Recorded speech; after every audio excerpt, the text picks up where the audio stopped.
Hey, Cypher here, and I'm sitting in San Luis Obispo, my birthplace, a place near and dear to my heart, because not only I was born here, but because I've done so much work on the history here. After all, my dissertation has a chapter on it, and my master's thesis was entirely about San Luis Obispo, or SLO for short.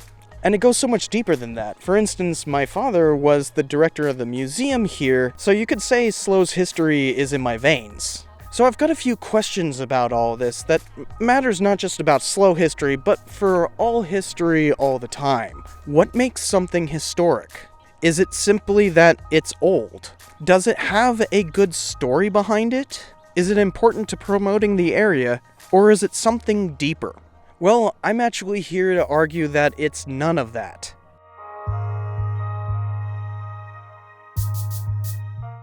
History is the story of us.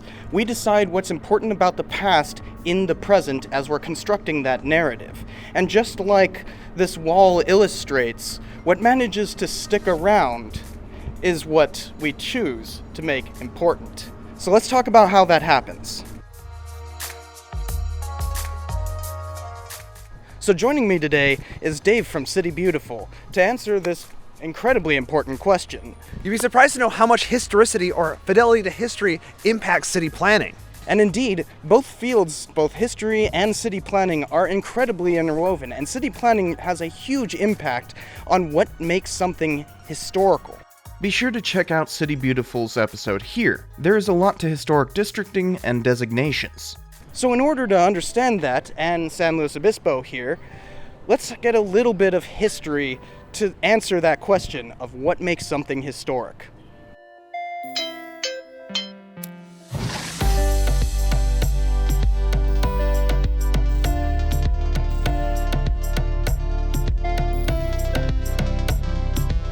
In just a brief sequence, I figured I'd have my father voice the narrative, since he's such a big part of this.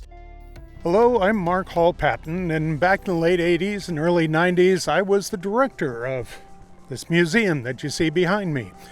I also wrote for the local newspaper, I was involved with local history, I sat on the Cultural Heritage Committee, I worked with local preservation throughout the county. I was quite involved with all of local history here, with historic preservation throughout the county. This was what I did. The history of San Luis Obispo as a community is a fabulous one. It starts with the mission and moves forward from there. Chumash people lived in small villages throughout the San Luis Obispo area for centuries before the Spaniards came through. The first to enter the valley was in 1587 when a wayward Manila galleon made a small foray from Morro Bay. But the Spanish Empire did not conquer California until 1769. Seeing that Chumash were grateful when Spaniards hunted grizzly bears there, they created Mission San Luis Obispo de Tolosa in 1772 to take advantage and bring new converts called neophytes. Franciscan missionaries steadily converted locals and used their labor to build up the grounds, various agricultural ventures, and eventually ranching over the next half-century. During the Mexican War of Independence, a missionary armed neophytes to defend against a pirate raid, which Alta California administrators worried about possibly causing an insurrection. After a Chumash revolt in modern-day Santa Barbara County, they started secularizing the missions. The Alta California government granted Mission San Luis Obispo's lands out to Mexican citizens to create vast domains beginning in 1837, including the mission itself eventually. Rancheros used secularized Chumash as vaqueros to man their ranchos, which they operated like lords of their own little fiefdoms. A small town grew around the old mission to facilitate local commerce and rudimentary governance. When the Bear Flaggers came through in 1846 while they were taking California for the United States, John C. Fremont gathered a few people for execution for violating their paroles earlier in the war. Local women led by Ramona Maria Carrillo y Pacheco de Wilson threw a preemptive funeral procession to gain the prisoners' mercy. Her husband owned the mission and became a leading figure in the massive changes to come in the next decade in American California. The subsequent gold rush brought a massive influx of population to California. Rancheros could sell their beef to miners and make a tidy profit, but the time became known as the Bloody 50s. The county gained a reputation for gruesome violence, earning the fearsome moniker of El Barrio del Tigre, or Tiger Town. While the town grew, it did at a terrible cost with rising crime. San Luis Obispo's core leadership ensconced their power through vigilantism to keep the problem down, lynching numerous people in the process. Just as the gold rush wound down, climate disasters afflicted the state. First came massive flooding in 1862, and then a whole year without rain after that. This drowned and parched the soil, leaving it almost without grass, and therefore killing off most of the herds. As one historian wrote, "From this result and the effect of breaking up the large ranchos, some have said that the great drought was a blessing, but it was a blessing of a revolution, which crushes and destroys one class so that another or more numerous one may rise in its stead." Indeed, the ranchos were parceled out to make some money, allowing for more growth in town outward into the open lands. Many ranchos were converted to dairy operations, which became the main product of San Luis Obispo for some time to come. The county had more substantial piers built in the 1870s, ending San Luis Obispo's isolation, and in the 1890s, the Southern Pacific Railroad came through town. In 1903, oil extraction began, bringing another boom to commerce and growing the town.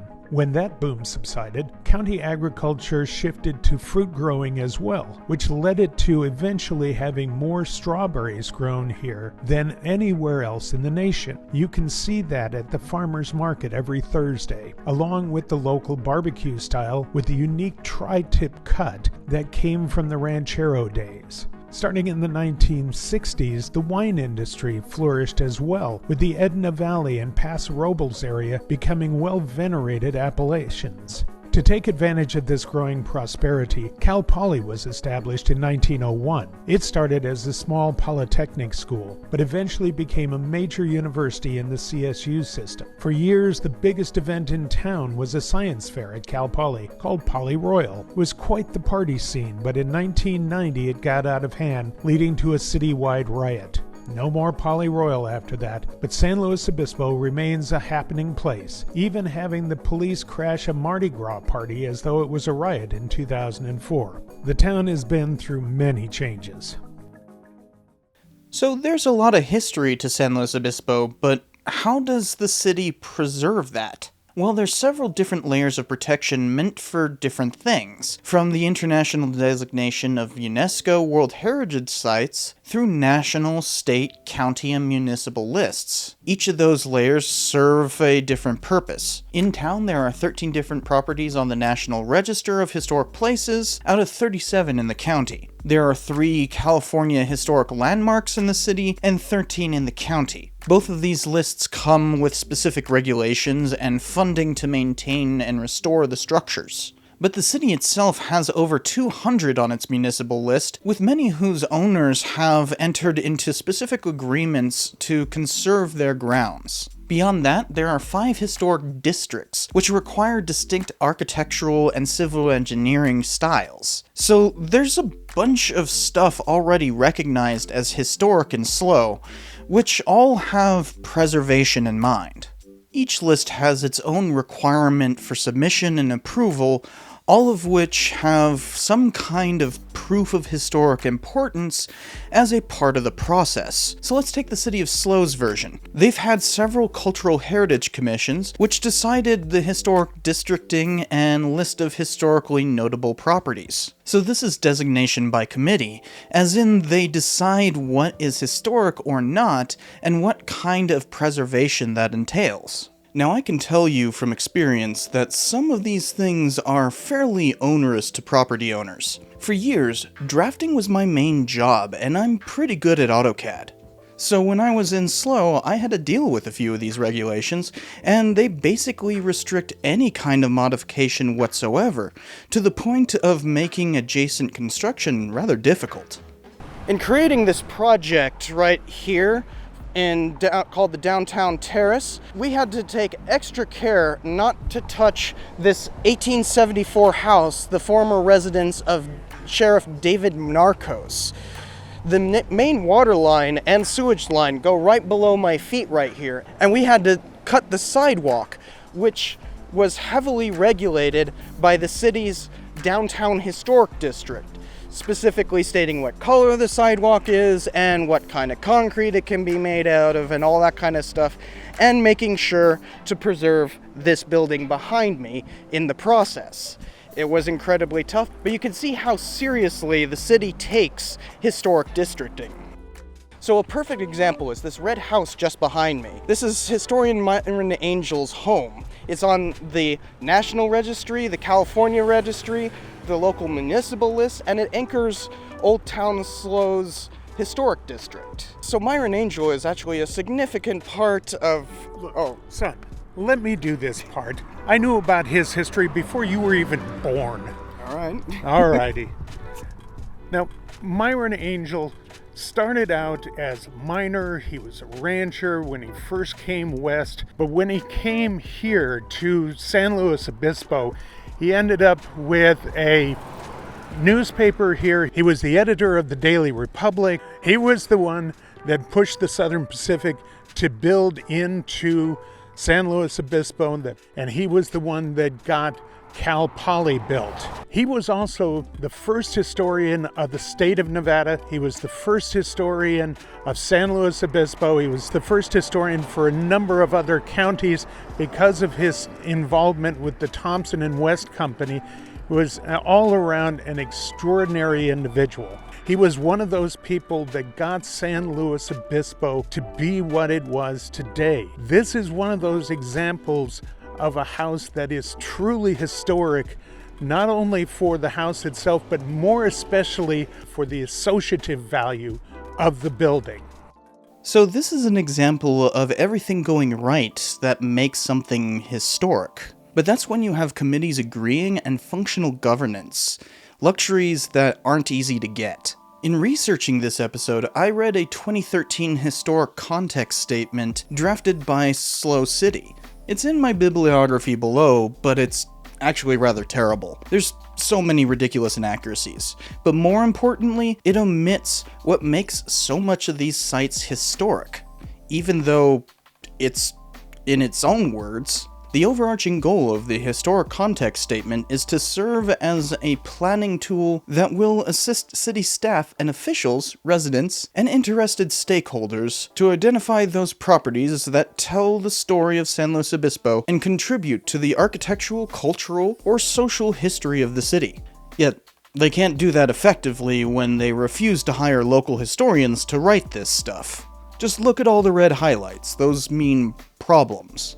But it's not my purpose here to get into correcting a decade-old miscarriage of local history. They did do some things right, which is nice to see, but it's bittersweet when so much is omitted. For instance, they talk about the tiles here at the mission. As the report states, the repeated arson assaults by neophytes on the mission roof led to experimentation with clay roof tiles that were widely employed in traditional Spanish architecture. Mission San Luis Obispo was the first mission to employ tile roofing, which could be made on site. The improved roof material proved so successful that soon all of California missions followed suit. Railroads eventually popularized a revived version of mission-style architecture for advertising purposes in the late 19th century. In turn, this became a standard across the Southwest and eventually the nation. That typical suburban ranch house style somewhat has angry Chumash neophytes burning an early version of this building to thank for their roofing. So not only is the mission historic in its own right, suburban architecture bears its imprint. But this plaza has something important to San Luis Obispo history that the County Commission and Cultural Commission refused to see. In fact, they mention it only once in passing in that report. But as you can see right over there, that is Walter Murray's shed. The rest of the house got destroyed later on, and he was the person who started the San Luis Obispo Tribune, the local newspaper. Just over there is the Carnegie Library and former museum, and you can see my dad sitting there. And that used to be the spot where John Wilson's house was. John Wilson was the financier for what was called a vigilance committee. Walter Murray was on the executive committee of that vigilance committee, and where I am standing right now is where the gallows was as they lynched numerous people. And that is an incredibly important part of San Luis Obispo history, which, as you can see throughout this beautiful plaza, has no commemoration whatsoever. Yet that dark chapter in slow history is what cemented the leadership of the city and county. They set a clear statement on who held hegemony through stark violence. By lynching, they incorporated the city into the American system. You can read more on that with my master's thesis, linked in the description. While I was writing that, the county had a program of decorative ceramic cows commemorating history. They called me and asked what else they could put in Mission Plaza, since there was already one dressed up in Franciscan robes. The next one would be on the exact spot of the vigilante gallows. So when they asked me what they should do with it, I said, put a noose around its neck. But obviously they did not implement my suggestion. A little bit further away in the plaza is a fountain, which shows exactly how commemoration can go completely awry. About 40 years ago, the City Council of San Luis Obispo was going to put a work of art that still stands to this day in the town's plaza. It was of bear cubs and a Chumash boy playing in a fountain. Supposedly, the statue was meant to commemorate the coexistence with nature the Chumash had with the bears in a place aptly named Cañete de los Osos, or Valley of the Bears. They were trying to be culturally sensitive, so they wanted to give the statue a Chumash name. After asking for experts in the language, they eventually ended up at UC Berkeley. The academic there gave them a title for the statue, and they initially ran with it. Before the city placed the statue where it stands today, a Chumash speaker explained what the word actually translated to. It turned out that they almost labeled a statue of a boy and cub playing together with the word lunch.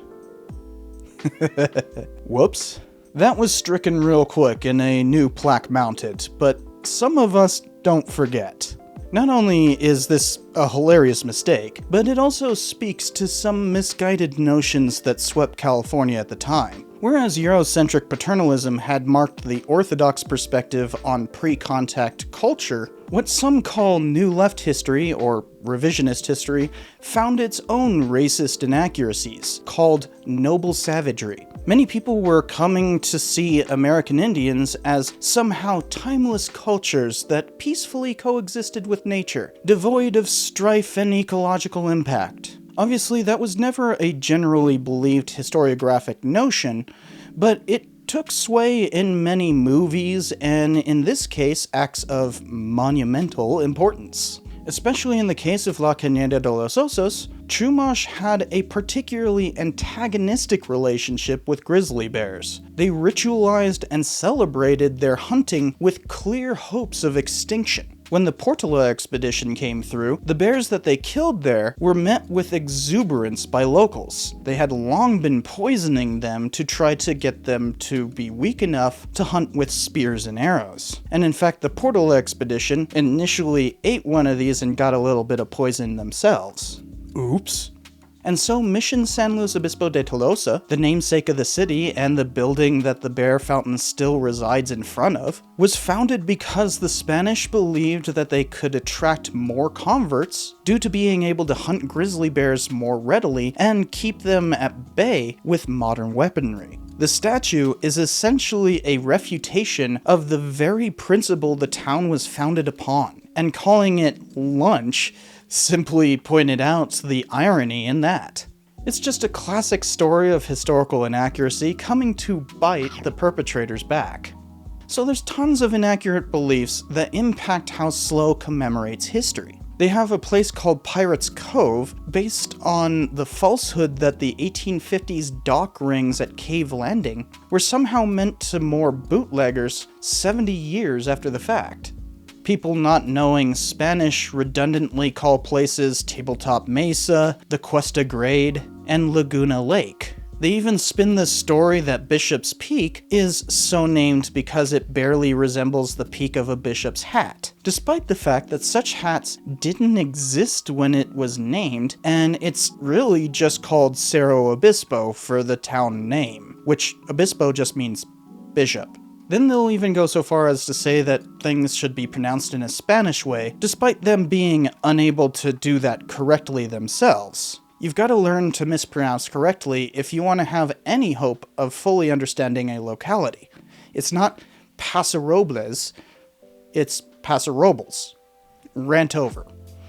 So what are we to make of all this? Just some fun stories about one of my hometowns? Well, no, of course not.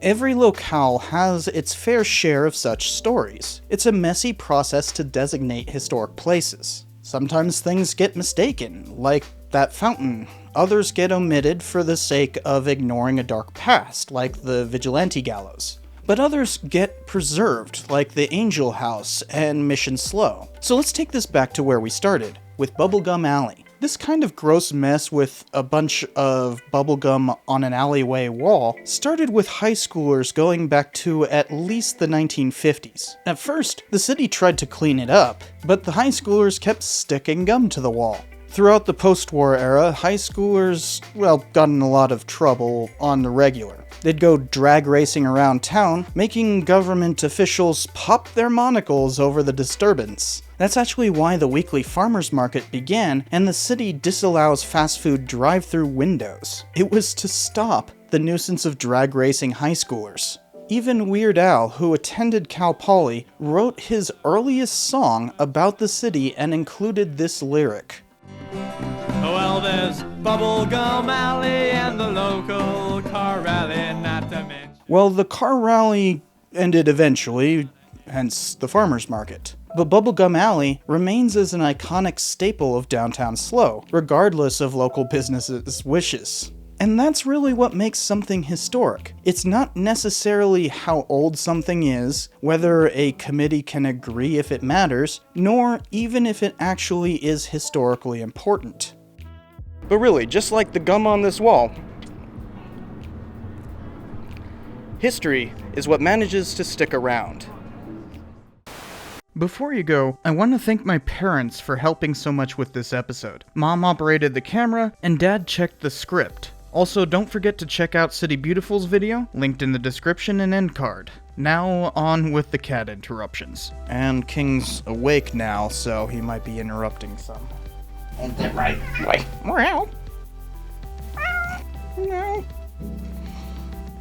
Hi. King will definitely be annoying, because he just knocked the camera around. Stop that.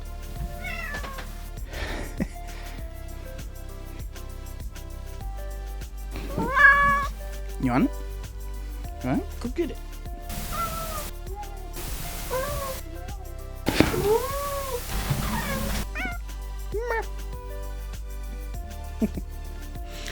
You're stuck here. Meow. Meow. Meow. Meow. Well, there's Bubblegum Alley and the local car rally.